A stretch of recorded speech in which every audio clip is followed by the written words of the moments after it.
All right, so hello everyone and welcome to this webinar.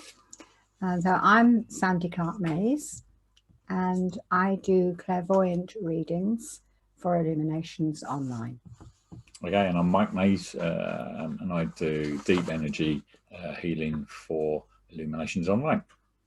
All right, so just a little bit of history about us. Pre-COVID, so going back a while now, we were both trained at the Arthur Findlay College in the UK, and subsequent to that we have worked at large health resorts called Champneys in the UK, which are now closed because of COVID. We have run a physical school of mediumship and healing. I have done readings, Mike's done healings, we've done workshops. We were running 2 holistic wellbeing festivals a year in the UK. Obviously none of this can happen. And we travelled to Australia twice a year for 6 years for working tours of 4 to 6 or 7 weeks. And we also ran a retreat in France. Yes, and so also since COVID, we'd already looked at Illuminations in Dubai. But since COVID, when it first hit Dubai, Illuminations put everything online, which is very sensible. Very brave, very brave. And they invited us to work for them, and it's been really good. So we're very pleased to do that. So for us, it's wonderful as well, because all these places we can travel to in the world and speak to everyone and see everyone without getting on a plane, which is quite nice, really, in one way. But we will come out one day. Yeah, I mean, we do try to see the positives in the COVID situation, because just sort of a side note, within every negative situation, there are always positives for everyone. And for us, the positives are that we are no longer limited by geographic distance. We now don't just advertise locally, like 50 miles radius to where we live or wherever we're going to travel to. We actually just put it out worldwide. And so this has been really quite exciting for us. So today's webinar, entitled Taking the Mystery Out of Clairvoyance and Mediumship. So I'm just going to look at how many we have of you. 1, 2, 3, 4. Okay, so 6 of you. When we do these webinars, we do encourage interaction with our audience. It's not just about us talking to you. We really value what you have to say to us, your comments, your questions. So I'm going to try this out now and just say to you, has anybody got a view of what they feel clairvoyance is? So don't be shy, just, unmute yourselves. If you want to unmute yourself, or you want to put your cameras on, that's fine, or you want to leave them off, that's fine as well. But yeah. So anybody got a view on what they feel clairvoyance is? And by the way, there are an awful lot of answers to this question, so just don't be nervous about it. Don't worry. Just say. Anybody? Okay, so this is probably not what we would encourage, but just try and get a little bit braver as we go along. If you really don't want to speak, and I used to be nervous of speaking on Zoom, and it's actually all right, but use the chat box. Mike will keep an eye on the chat box so we can see what questions you have. Sophia wants to ask a question. Well done. Well, no, she does. I'm sure I can sense it. But, we'll see it for later. Maybe for later. Sophia, he's reading you. I'm so sorry he didn't ask your permission. Okay. All right. So there are 3 main questions we want to deal with about the subject of clairvoyance. Who can do it? How does it work? And what happens during, in my case, a reading, in Mike's case, a healing, because he uses clairvoyance as well. So those are all questions that we're going to deal with the answers as we go through. But by the end of this, you will know the answers, plus hopefully a lot more. And incidentally, when any of you ask the question and we answer it, then it is a lesson for everyone. Oh, we've got a chat box. Can anyone become a clairvoyant? Well, who was actually going to say that? Yeah. No, you can't become a clairvoyant. No, you are already.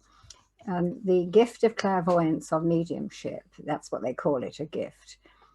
And it is in a way, but then so are the gifts of sight and hearing, etc. But everybody within them has the natural ability to do what we do. It's just that we are very sensitive, as a lot of people are, but we haven't submerged it in modern life, in the speed and the noise of life. We live somewhere very quiet, and we tend to be able to just be we can actually cut out the outside world and listen to natural signals all around us, which is what Indigenous peoples like the Aborigines do. So does that answer the question? Everyone's a medium. Yeah, all of you.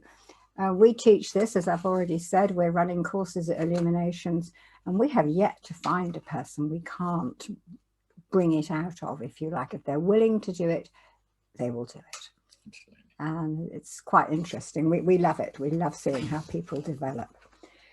So how does it work, and what happens during a reading or a healing? People are often curious about that, so we will be dealing with that as we go through. So uses of clairvoyance and mediumship. What's the point? Why are we doing it?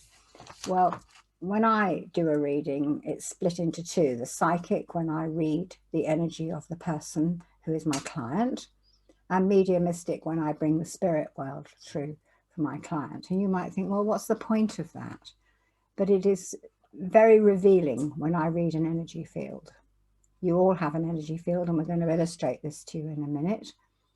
But it contains everything about you. And often when somebody like me says, oh, I think you're this, I think you're that, you'll say, well, how did you know that? I'll say, well, it's in your energy. It is what you are and who you are. So that's the psychic bit. And it will enable you to get more clarity in your life. And I am helped with that by people in the spirit world who will guide me to the right areas of somebody's energy. The mediumistic part, when I bring the spirit world through, I'm doing it for them. I am giving them a voice. So that is the use of that. And it also allows people here to communicate with people there, and people there to communicate with people here. So do you want to say something And the about healing side of it as well. Excuse me. I read clairvoyantly and clair knowing, which we'll talk about the clairs later on.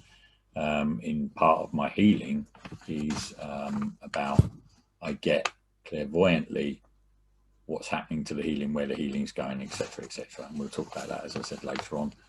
But I'm clairvoyant in that sense as well.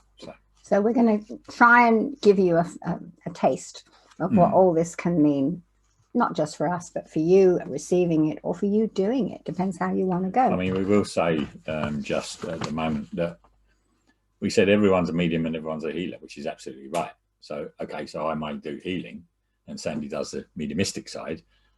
But when we work together publicly, we work actually together. So we both bring spirit people through. We both work psychically. We both work mediumistically. So we can do it. You know, everyone can. So you can see why the universe put us together. It's quite like we're like the same coin, two sides of the same coin, right? So who can do it? Everyone can. How does it work? It works through the energy and feelings. It's how it makes us feel.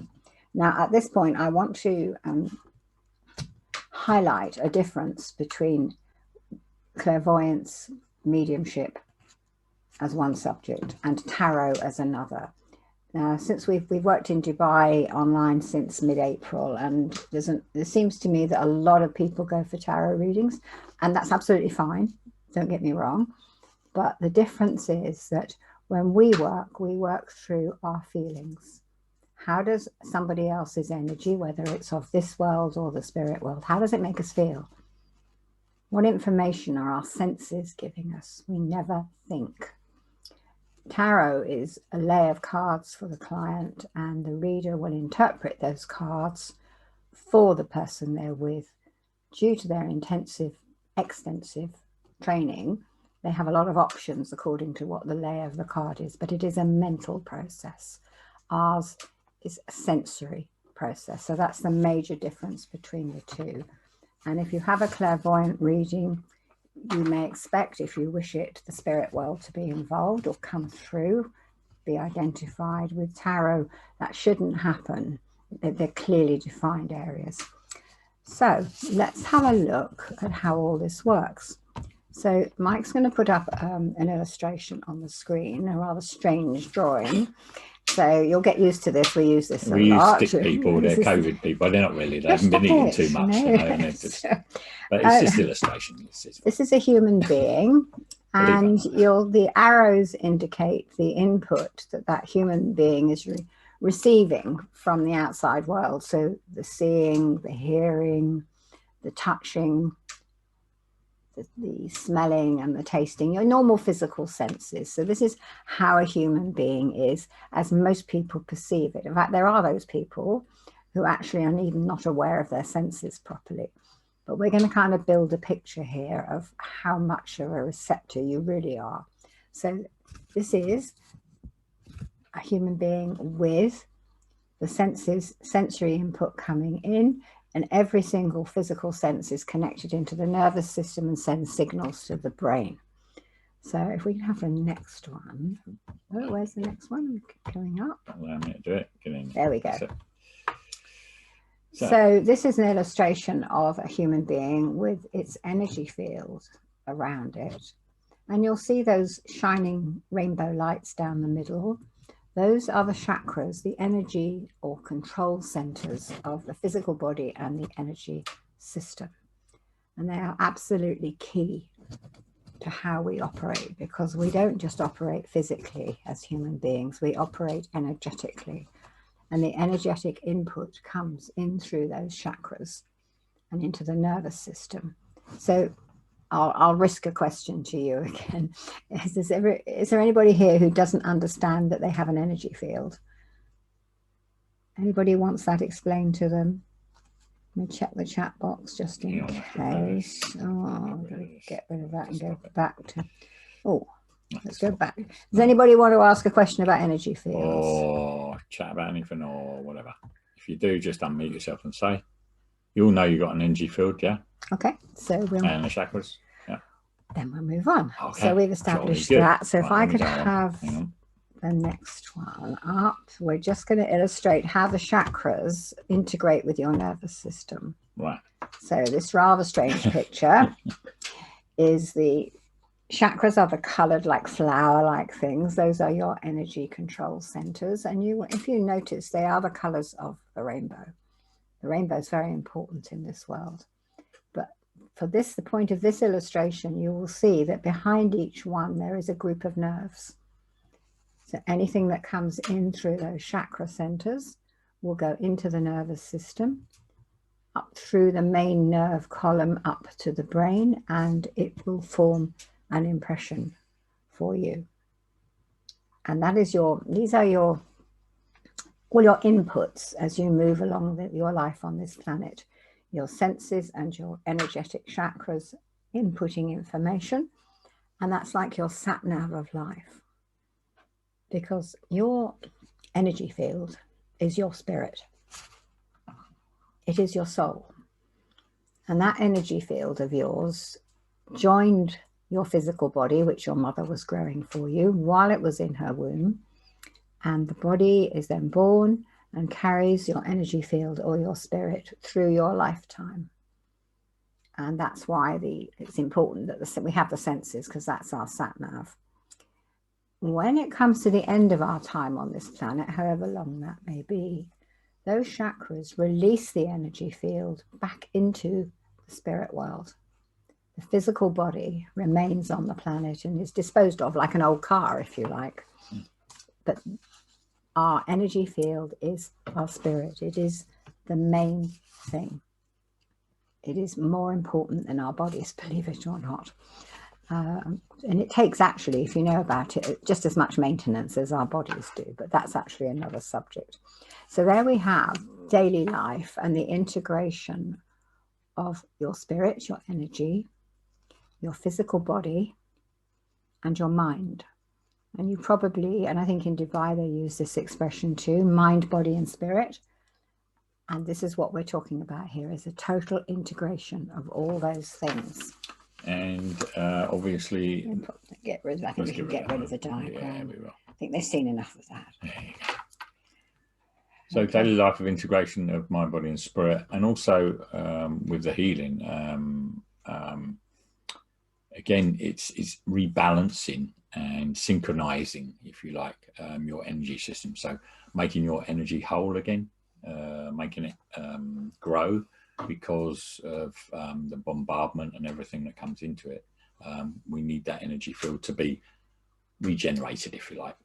And also the chakras, they get out of balance. So with healing, which is part of spiritualism, it is part of if you like, mind, body and spirit, and it allows those chakras to be repaired again and rebalanced, because they will go out of sync a little bit, and I can just rebalance those for you, and that's how it makes it, because it makes us whole, because that's what healing means. It makes to make whole, make one, make better, if you like. And we all want to be whole, don't we? We all want to be as healthy as we can, but most people don't go necessarily to somebody that does healing. A lot of people tend to go to a doctor or something, which is absolutely fine, because we all need that. But I do find that every doctor, most doctors I've spoken to, don't actually know they've got an energy field or chakras. And I'm sort of thinking, well, okay, why are you writing a prescription? I'm not being unkind to any doctor, because we all need them. But it's nice to have the alternative as well. Well, it's nice to have that. I think it's nice to have the holistic picture. Absolutely, yeah. So we've got a body, we all know that. But you've also got this energy, this spirit, and this chakra system, and this ability to connect. So this is where the clairvoyance comes in. So if I could have the next illustration up, which is what we call the keyboard. And you might say, well, why is she calling this the keyboard? That's not the keyboard. Oh, no, that's something else. There we go. 2 minutes. So there's takes a minute. You see, we can't. This technology is very good, but you just need a second or two. Okay. Yeah, especially it's going from the UK to Dubai. So we call this the keyboard because it never changes. So the keyboard of a piano never changes, does it? It's always the same. You learn the notes. You learn how to apply the music to the notes. What changes it is the person who plays that piano. And human beings are all constructed in the same way, with an energy field, nervous system, chakras, senses. We're all constructed in the same way. But how do we use it? And do we use it wisely? And are we aware of how we use it? So in a reading, I would start by reading your energy field. And this is what we call a psychic reading. So the person in the middle there, that's me. Let's say that's me for this exercise. And so there I am with my chakras in place and my energy field. And I am blending my energy with that person on the left, who is another human being. That is my client, or anybody I'm mixing with, if you like. But for the point of this exercise, that's my client. It's a little bit different on Zoom because I'm not physically with people anymore. I have to read the energy field through the vibration of the voice. And the vibration of the voice exactly matches the vibration of the energy field. So it's like a key. It just takes me in there and I can read it. So the energy field is a wonderful thing because it contains everything about us. So it contains all the information about our past, everything that's going on in our present, all our future potentials, and very exciting, our life purpose. And that is quite exciting because you've all got one, but I'll talk about that a bit more in a minute. So all readers are different, but when I read, I choose not to do too much about the past unless it's having effect on the present. You were all there when your past took place. I don't need to tell you what happened. You might think I was clever to do it. I was going to say, it makes you look good. Well, it does, but it's not really useful to you. Not. What is useful is something in the past that's affecting your behavior in the present. So I'll give you an extreme example. Just before Christmas, I read for a man whose very close friend had died or been murdered 2 days before. So you can imagine that event in his past was having an enormous effect on his behavior in the present. So obviously it's not all that extreme, but that's quite a good example of what might be useful to look at in the past. Or it could be something that happened in your childhood, but for me, it has to be relevant to now, because now is all we've got. We can't go back, we can't go forward. We have to stay in the moment we're in. And we're all of us here now, we're in this moment on this webinar. That's it. We can remember the past, we can have hopes for the future, but this is where we are. So when I'm reading the present in somebody's energy, I'm not interested in the intimate details of your life. Some people are afraid of me because they think I'll know everything. And honestly, I'm not interested. She does know everything about me, but obviously that's different. I am interested in how people deal with change in their lives, because people's lives change all the time. If I read somebody now and I read them 3 hours' time, they'd probably be different. So I'm interested in how they deal with change. One phone call, one message, one meeting, anything can shift everything in our lives. And we tend to have coping strategies for dealing with those changes. And those coping strategies are habitual and conditioned. And they come sometimes as far back as childhood, education, our lives to date. Everything has an effect on how we cope with things. And we tend to revert to that every time. So I like to have a look at that in people and see if it's still up to date. Because sometimes it comes from a time when we were different to how we are now. But that's between me and the client. As we examine it, the client comes to realize what their strategies are, and they might say, actually, I'm fine with that. Or they might say, oh my goodness, that's my mother or my father or whatever, or my teacher. And they might say, I don't want to be like that anymore. So we can have a little look and change it for them, or not change it, but suggest changes. I would also ask a client, is there an area of your life you would like me to look at in detail? And this is what I call the shopping list. It might be career, relationship, where you live, your family, your health, anything you want to particularly look into, or you want me to look into. So that is what I would do. Or some people just say whatever you find. So then I've got more of a free rein, if you like. But I really prefer to make a reading how the client wants it, what they want to get out of it. So moving on to future potential, and you'll notice the word potential is there. It is absolutely impossible to categorically tell the future. And the reason for that is that we all have that wonderful gift of free will, free choice. My job is to convince people they actually have free choice, because a lot of people are inhibited by things from the past. It might be religious, it might be cultural, anything holding you down so you actually can't decide for yourselves. If I sense something coming up for a client, an opportunity, an event that is coming, I will always tell them. I'll say, this is likely to be coming. You will have an opportunity to do this, to make this change, whatever it is. I will never ever say what the client will do, because that would be removing their wonderful power of free will and free choice. In England, in the UK, it's actually illegal to categorically tell the future because it is so impossible. So the choices you make today create your tomorrow. Always remember that. And then moving on to life purpose. We all came to this planet for a reason, and we have been given the necessary equipment to carry out that purpose. And it's like little bits of software in your energy, natural talents and abilities. And I will find those and I will tell you what your life purpose is. But I will also say to you, actually, you don't have to do this. You have a choice. You have free will. But this is what you said you'd do before you came here. I'll leave it with you.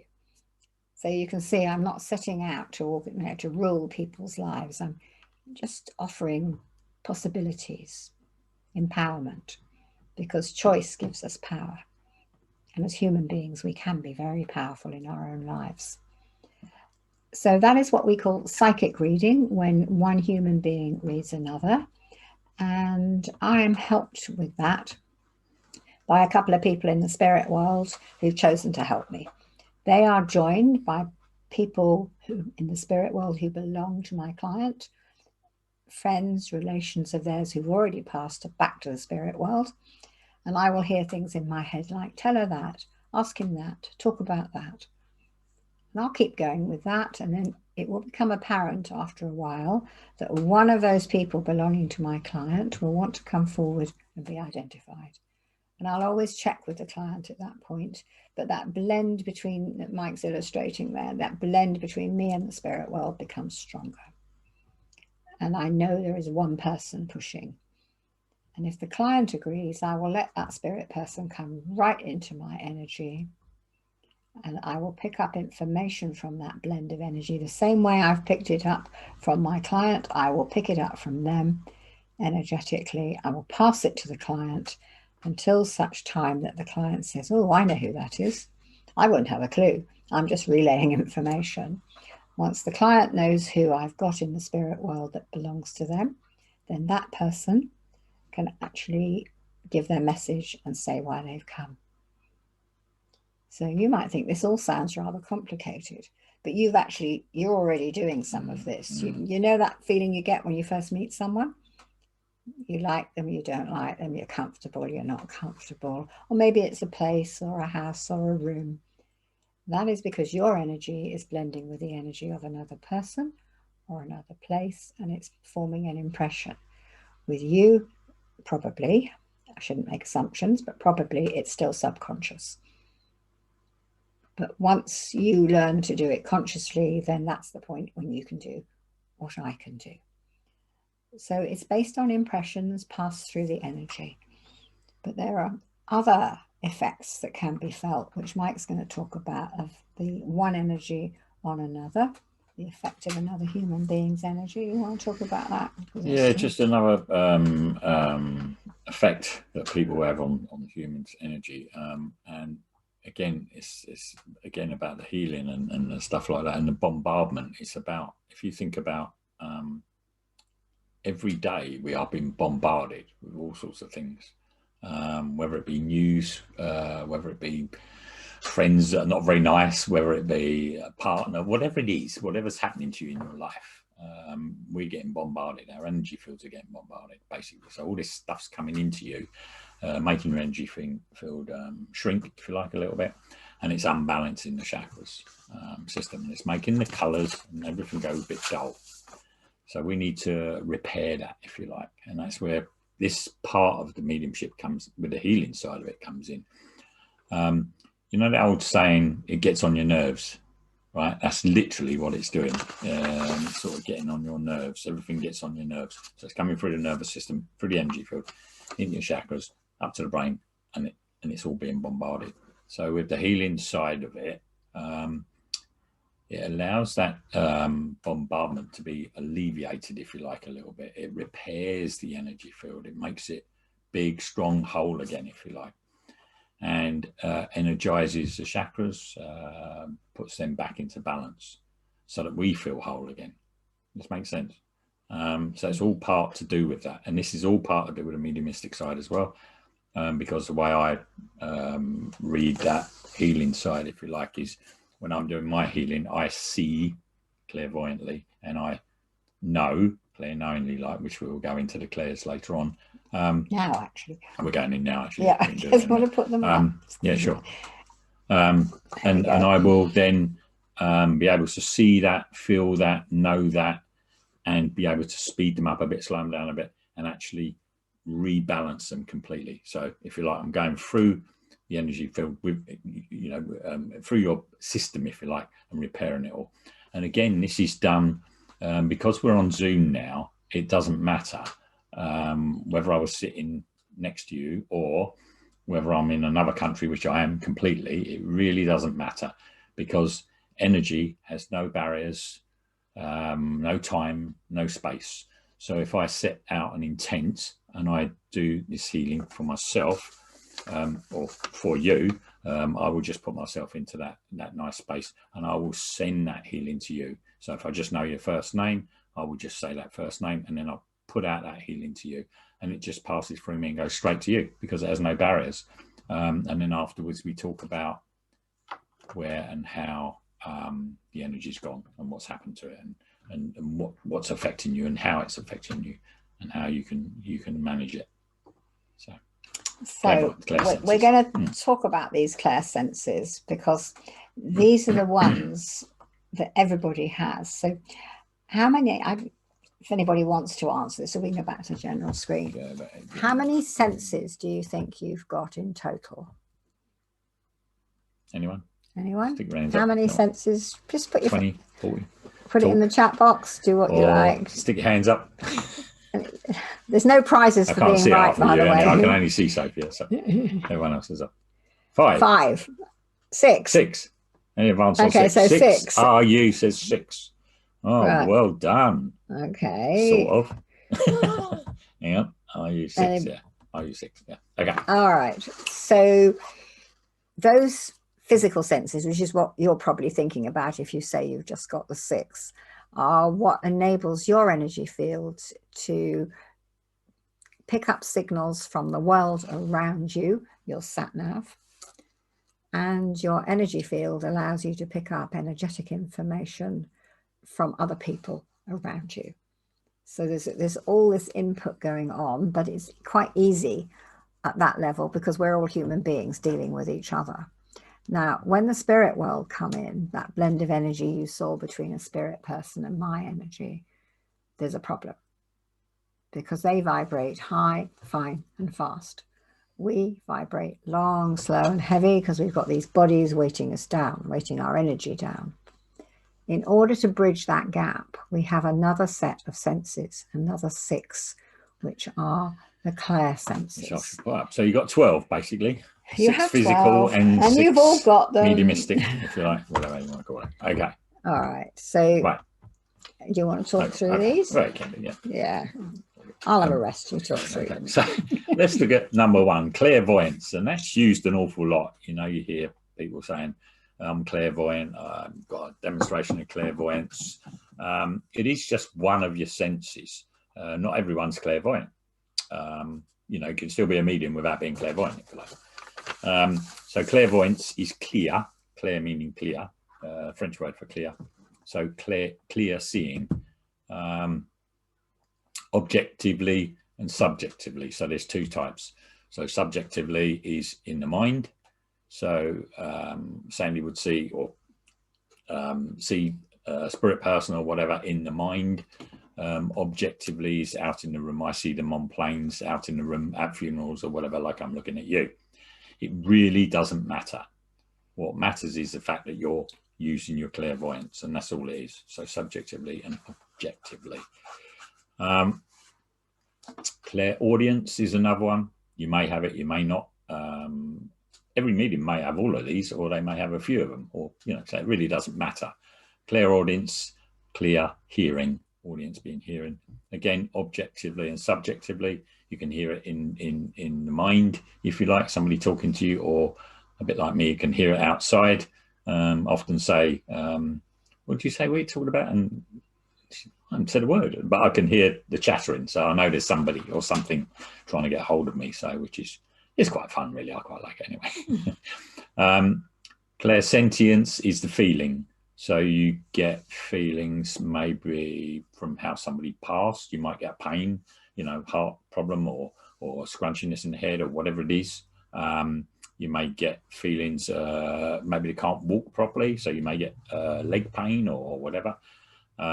Just feelings of how they are as well. Emotions. As emotions, etc. You know, what kind of person that was. I can feel that was a really soft person, whatever, you know, it doesn't matter. That's quite nice, actually, because that gives a lot of evidence to a lot of people in a reading. Do you want to do some more?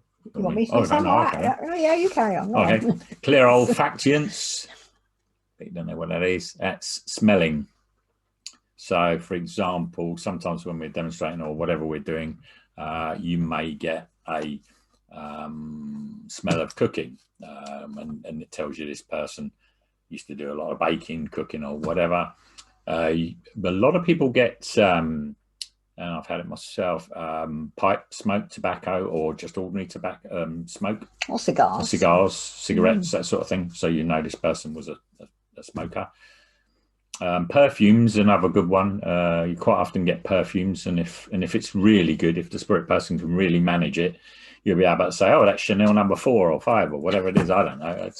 I don't know much about perfumes, but you would get that, and you could get the sense or the smell of what perfume it is, which is quite good as well. Good evidence, you know, this is what we want to say. Clairgustance is taste. Again, your other clair, your senses. So you might get taste of chocolate if the person used to love eating chocolate. You may get, I don't know, taste of raw onions if someone was known for eating raw onions. You just have to hope it's something you don't mind too much. Also, it's surprising actually, taste, you know, even funny things like that. I mean, I know Sandy had one And she said, I got this taste of raw onion. And the person said, well, this spirit person used to eat raw onions like that. Well, okay, well, that's good evidence. So, it's fine. They can give what they want to give. So it's pretty good. Excuse me. The next one is clear knowing, which is actually clear cognizance, but we don't like the word cognizance. It's too big a word, and I can't spell it anyway. So it's clear knowing, and that's when all these senses sort of work, and it's the knowing. You don't necessarily smell it, see it, taste it, or whatever, but you just know. That's what you got to say. Just know it's there. It's like your gut instinct on the other senses. Well, you get that a lot with the healing, don't you? Healing. I just know what I got to say, where it's gone, and everything else. I should say to somebody, "Oh, yeah, this, that, and this is what that happened, and I've got that there, so it must be this." And I don't know. I don't know where it comes from, and I don't really mind, and I don't particularly care. All I know is that if that's what's needed to be said, then that's absolutely fine. So that's how that works. So that's your clairsenses. You all have all of them. Students often say to me, "Oh, I'm only seeing and hearing. What about the rest?"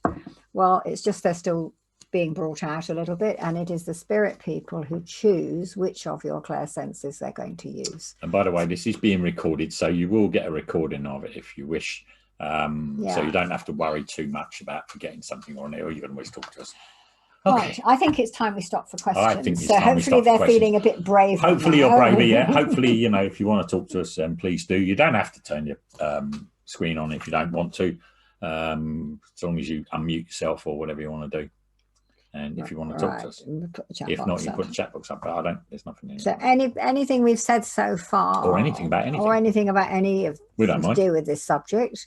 This is just a couple of minutes for you to ask us for more information or clarification. Yeah, Sophia. Go on. Can you unmute? Hang on. Yeah. Okay. That's it. Hi. Hi. Nice to see you. Yeah. Nice to see you too. I have a question regarding the dreams. What if I see it in my dreams and I get information through my dream from the spirit world or even from people that are still physically on this plane? Yeah, that is working through the energy into your dreams, because when we're in the dream state, we're very receptive. Our vibrations are lower, aren't they? Yeah, and our vibration. Higher. Because we're sleeping, the vibrations raise, so we can. And we're very open then. We're not fighting it, and we're not distracted by what's going on around us in the world. So if you remember it in the morning, it's always it's important.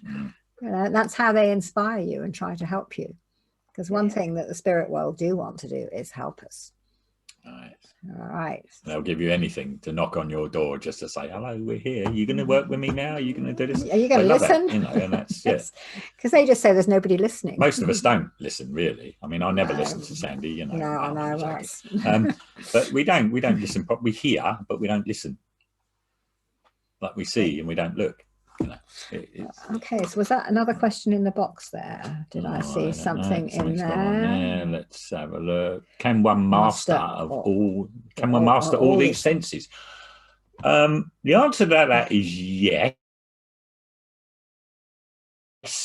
Can the spirit world master the ability to use your senses?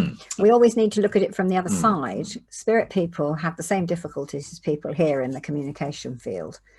And they have to learn to use the senses of the person who's communicating. Yeah, but also that you can, you can help to with your senses for the spirit world. You can help to master them if you use your physical senses. Yeah, sharpen them. If you use your physical senses properly, a bit like I was saying to Sophia a minute ago. If you really look at something rather than just see it. If you really listen, rather than just hear it. So you're starting to sharpen your senses.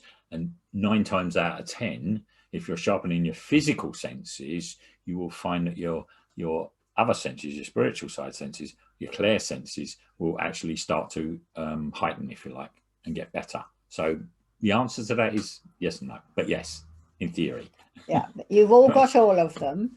And the spirit world will use different ones. And if you were working mediums or just working with this subject.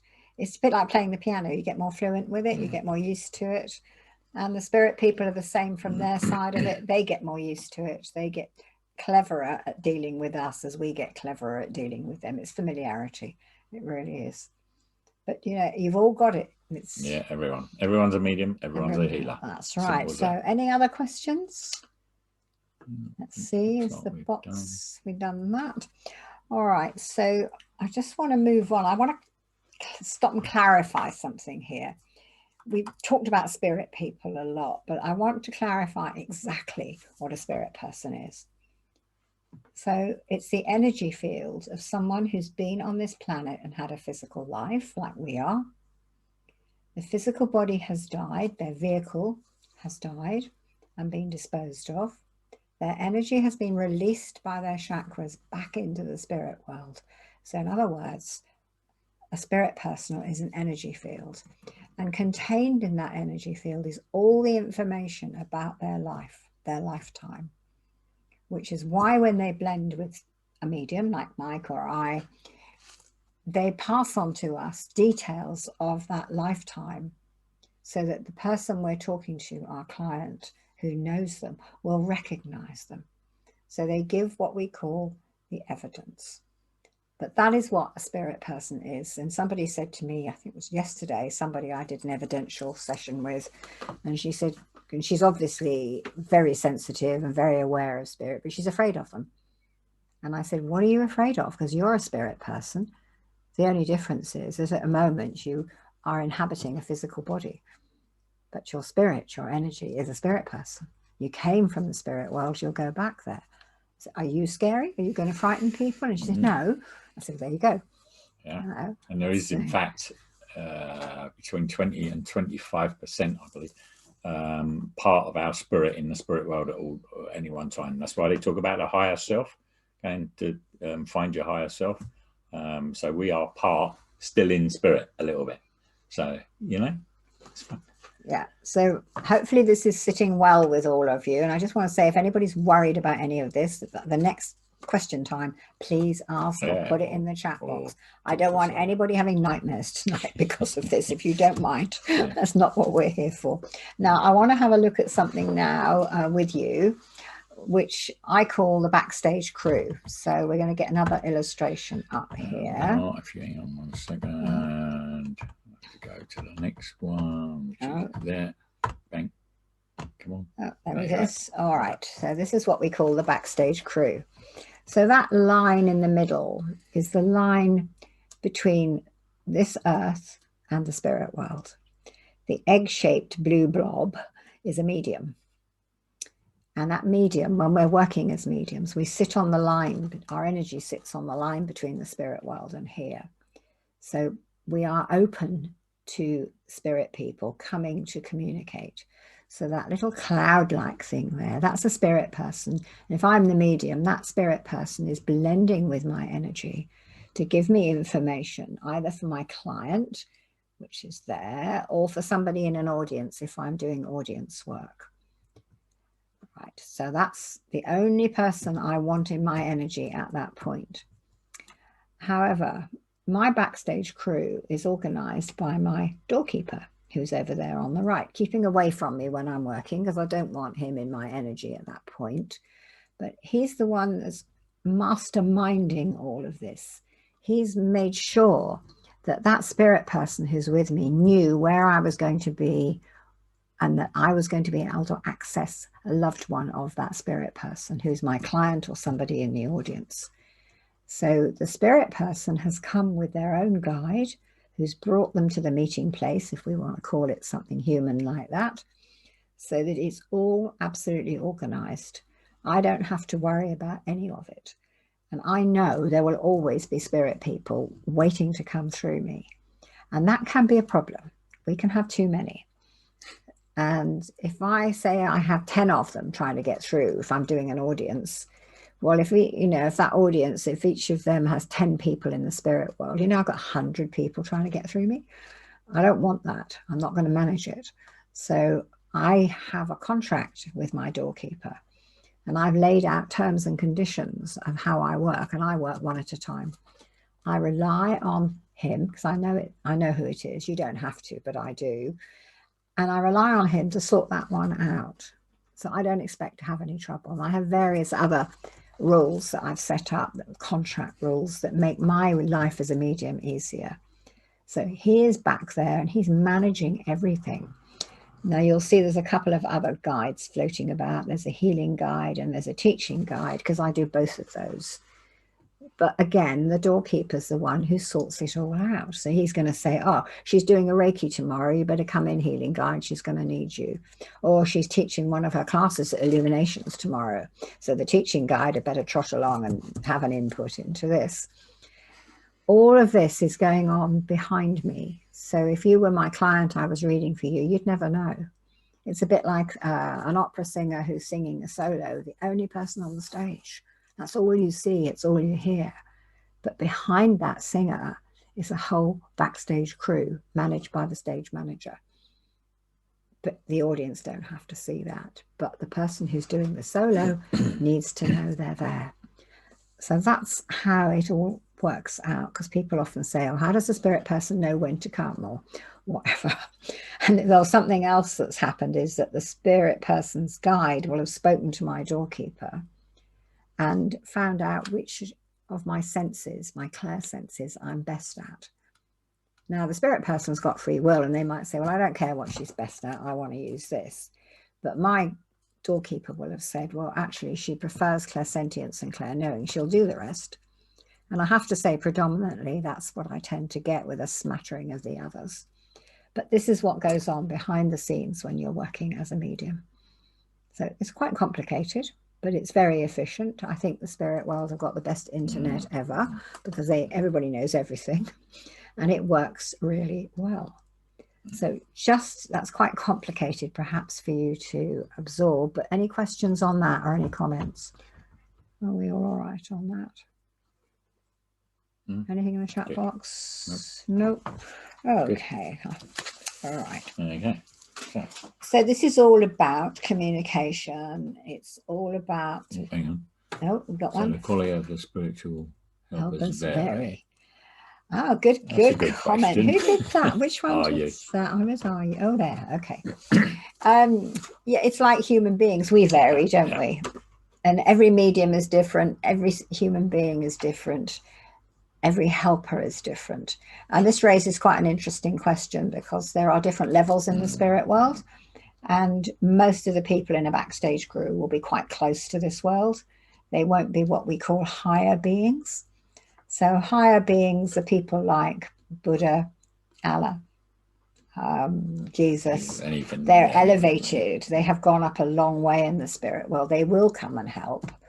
But for sort of this kind of communication between the two worlds at this level is quite low key, if you like. So it won't be necessary for those people that are helping in the backstage crew to have more than a working knowledge of the system. I do believe myself that they run classes for spirit people to teach the spirit people how to come through effectively for their loved ones here.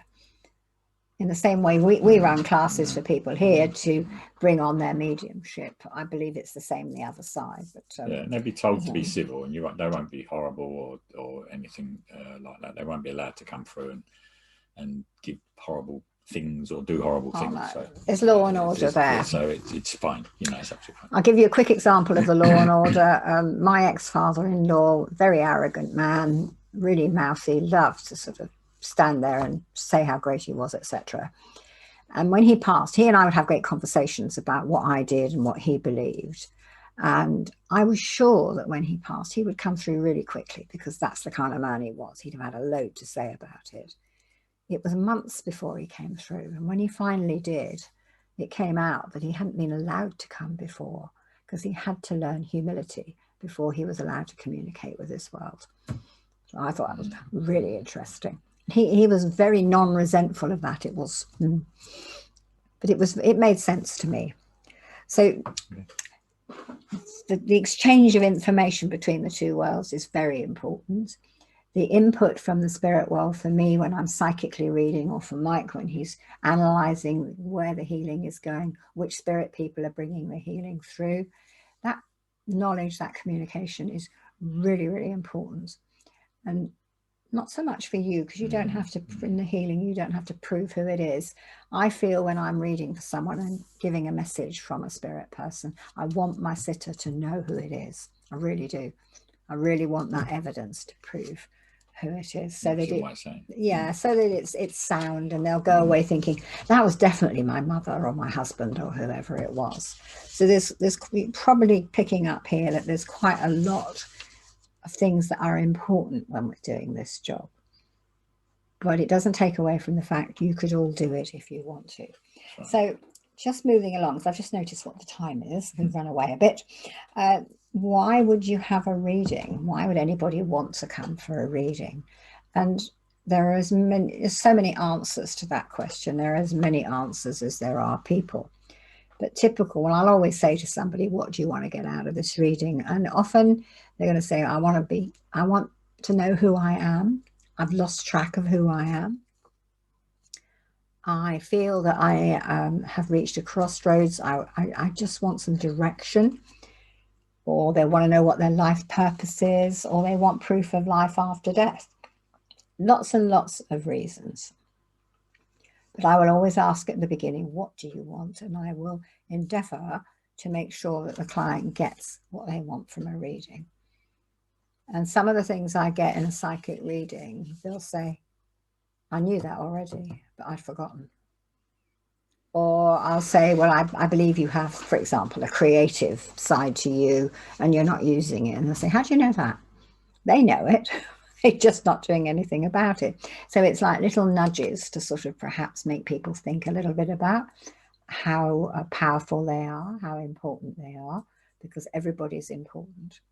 And my aim with a reading is to empower people to live their lives in a more fulfilled and comfortable way. That's obviously, there's a lot more to it, but that's putting it in a nutshell. That's what I'm trying to achieve.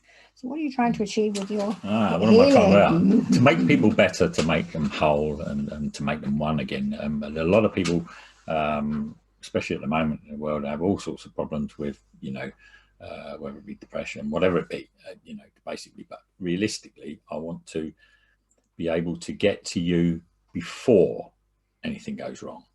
Ideally, before things happen. And it's all in your energy field. It's all coming up within your energy field. Any problems that you may have or may be coming up in the future, if you like, or next day or whatever, it's all in your energy field. So hopefully I'll be able to repair that before it gets too bad and before it starts. It's also any blockages that you have, hopefully I'll be able to, I will be able to disperse that, if you like, make that okay again and make that right for you. But a lot of it with the healing is to be able to prevent it, for you to be able to prevent it occurring again. So what I'm trying to do is empower you. So for example, anything that comes up within your energy field, or that I see or I connect to, or what particular chakra it might be, I will give you that knowledge. I will say where the energy's gone, so that it can empower you, so that you can say to yourself, I know what to do next time. We'll talk about how you may be able to help yourself, because that's what mediumistic's like as well, and healing. It's about you helping yourself. It's not about us, really. It's nothing to do with me. To be honest, it passes through me and goes to you, so it's fine.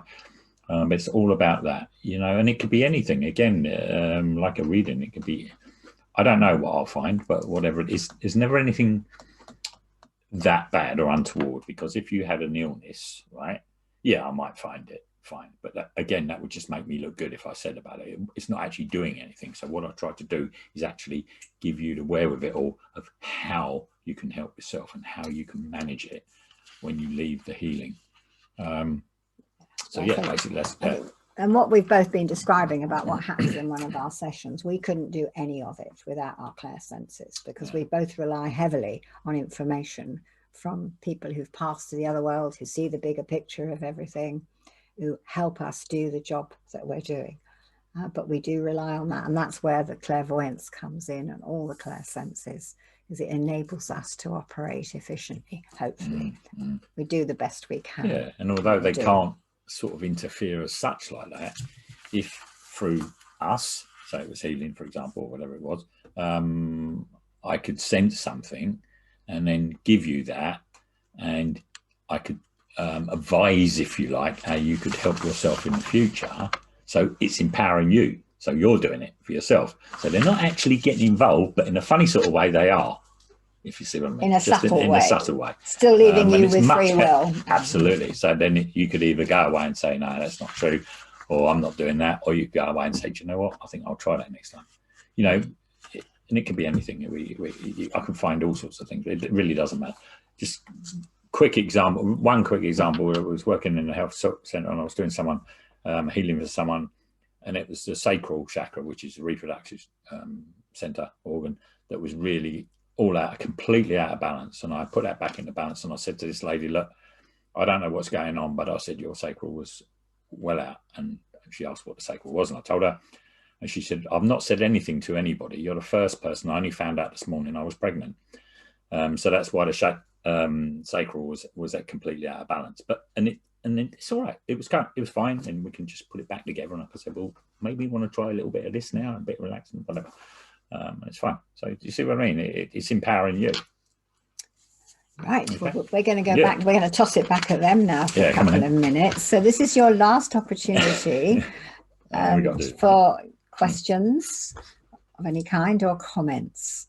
We do value your comments, and we do love answering your questions. So what have we got? Don't tell us you didn't like it, because we don't value. I know we do value that. Then we ask them what we do actually. We don't mind. We don't mind. Honestly. All right. So anybody, anything? All right. There we go. Hello. I know I feel really rude with my camera off and my microphone off, but I just want to say I'm really enjoying this. It's so nice. Oh, good. Well, thank you for saying that. That makes us feel. Thank you. And we like people to enjoy it. It is a bit like giving a lecture. It's really interesting. Make it more digestible, shall we say? We don't want to give you indigestion on that. So thank you. Affect the information. All right, so we have a question from so leave your camera on, Tiara. Nice. What was that? The level of concentration of clairvoyance will affect the information. Not really. No, because concentration implies mental processes, and one of the things I don't do when I'm reading is think, because my thoughts are manufactured, my feelings are the truth. So what I sense and feel will always be accurate. What I think could be the result of programming, conditioning. The brain likes to stick its two pence in, and it's not always right. So I don't need to concentrate. What I need to do is be very, very aware of the changes in how I'm feeling. So I always ask myself at the beginning of any session, how am I feeling physically, mentally, emotionally, energetically? So I know where I am. As soon as I blend my energy with somebody else here, or I allow a spirit person to blend with me, I will feel different. And then I talk about the differences. So no concentration, not really, unless you call awareness concentration, but not concentration in as much as you concentrate when you're studying or revising. It's not like that at all. And if one of our students says, I think, when they're working, say, no, hang on, I don't want to know what you're thinking. I want to know what you're feeling. How is this person here making you feel? How is a spirit person making you feel? It's always right, but your thoughts might not be. So hopefully that answers that question. It's actually much easier not to think. It's easier just to feel and spit it out. It's much better. So anybody else? Okay. Last chances. Okay. So I dare say if you emailed Illuminations with any after questions, they would probably forward it on to us. We can get back to you. It's not a problem. Okay. So we're quite good, actually. We're right on time. We sometimes get told off for going over. However, so as you know, I do the readings at Illumination. They are an hour long, and Mike does his clairvoyant deep energy healings, which we talk about, which are also an hour long. So those are available if you want to book them. And we also do courses. We run mediumship development courses. So we're now on our second batch of those. So we start with the foundation course. The next one is the 25th or 26th of February. Okay. They run for 6 weeks, an hour-and-a-half session a week. Plus in that 6 weeks, you would have 3 one-hour individual sessions with us, teaching the foundations of mediumship, the basics. and basic practice. If you come through that, and we haven't had a failure yet, they've all been awarded their certificates, and that enables those students to go on to the advanced course. And the advanced course would take you through the mechanics of how to actually do a reading for somebody. Some of them have, well, the one in Egypt, I forget her name now, she's gone on to do professional readings. So some people do go on to do it. Some people use it in their careers. They use the psychic reading at work, but they've all made use of it. So we had 12, went down to 8 for advance. And then we did teacher training. We're just finishing the teacher training. 3 of the original 12 did teacher training with us. So we're just starting the cycle for the 3rd time. It takes to reach your level of expertise in reading. What's this? How long will it take? How long have you got? Again, that really so is individual. Everyone's completely different. I mean, you know, it can be Practice. I don't know, from weeks to years. How long does it take a pianist to become a good pianist? So number one, it depends on the natural talent, because everybody can do it, but where's the talent? Where's the ability to fly with it quickly? And everybody will do it differently anyway. Come on our courses and you'll find out. But the more you practice, the easier it becomes. It's just like playing the piano. It's what you do with it. And do you know what? It's a never-ending journey. So you say our level of expertise. Okay, so I've been doing this 16 years professionally. So obviously I have a lot of experience. I'm not sure if I would call it expertise, but definitely experience. And it becomes much more natural and easy. The more you do readings, the easier they get. And it will vary. It will vary tremendously. And it depends what you've been doing before as well. For example, the mediumship side, if you like, when we demonstrate publicly. I've only been doing for about 5 years. It's been the healing side for me for all the other lots and lots of thousands of years.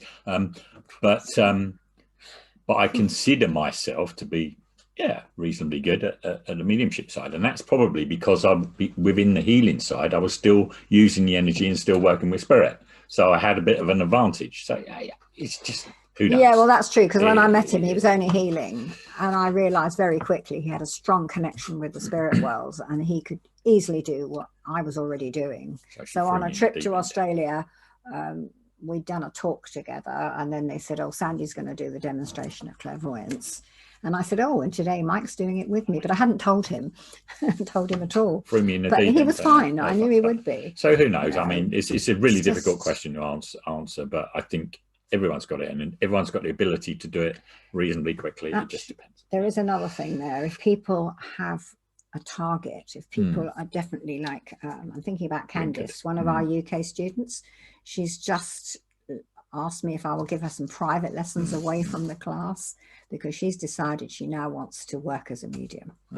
So she has that drive, she has that target. She'll move much quicker now because she knows where she's going. We do that with Illuminations individual. We can do do. individual sessions to bring you on with Illuminations as well, which we do. Yeah. So. Right. So I think, hopefully you enjoyed all that, and thank you very much for coming. Hopefully it's we'll been our see you pleasure again. to have you with us. I'm going to put it that way. And hopefully you've all gained something from it, and that we'll meet you at some point in the future. We won't be coming out to Dubai for a while. We thought we were, because we thought COVID was getting better. But unfortunately, in the UK, it's getting a lot worse. So nobody's going anywhere at the moment. So we've shelved those plans, but we do intend to come out at some point. But I think it'll be quite a long time. Probably. But thanks to Zoom, we can talk to you all and teach you all. And what's this, Sophia? Yeah, I'm just thanking us. Oh, thank you, Sophia. Everyone, That's nice. Thank you very much. Very nice. All right, so I think it's actually it must be 9 o'clock for you in the evening. Yeah. It's just 5 o'clock for us. Ooh. So we're going for a walk on the beach in the dark now. We need to go and breathe air. In the cold and the dark. All right. It's very cold. If you want to know anything, or if you want any more information, get in touch with Illuminations. We will get in touch with us, and we can talk to you anyway. Okay. So it's not a lovely session. Thank you very much, all of you. It was a good energy. Okay. Thank you so much. Lovely to meet you. Bye-bye. Bye. Bye.